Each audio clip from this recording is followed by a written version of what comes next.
charge yung ano, lobat yun eh. Yung ano.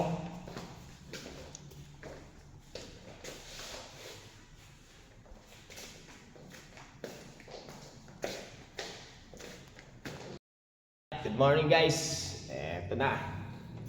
Medyo okay na guys ang aming modular cabinet. Yan sa master bedroom in the house. Ay, ganda na. Ayan mga guys, solid. Ganda. Diba? Yeah, let's go on. Alright. Guys, yan. Solid yan guys. Solid. Alright. Master bedroom in the house. Let's get on. Good morning, good morning, good morning guys. Ito na naman tayo. Modular cabinet in the house. Alright, medyo okay na rin siya. Hindi kakabit lang ang drawer. Right handle. Okay, konti na lang guys. Matatapos na rin itong isang kwarto rito. Alright, let's go run. In the house. Oops, ito medyo gagawa pa tayo ng ano rito. Guys, diba medyo natatapos sa mga work niya.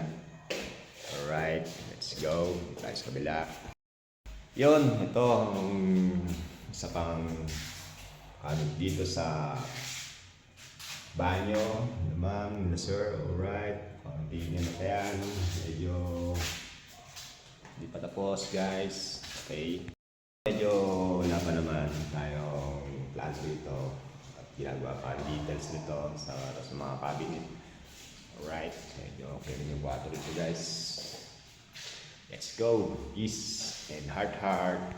Guys, ito yung pinakamalupit dito. Dito yan sa master bedroom. Wow. Ganda dito guys. Alright. Hindi mo talaga finish in the house. Oops, ito ang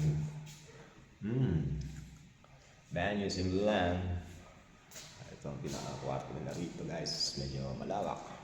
Alright. Dito nga po pala yan sa FCM. Kung saan naimbitihan po tayo para gumawa ng modular cabinet. Alright, okay, let's go round. Alright, na po kami at medyo maganda na po yung aming paglilinis dito. At medyo konting litats-litats pa po siya. Maganda na po siya. Ito po, island cabinet. Dito po yan sa master bedroom. Alright, let's go.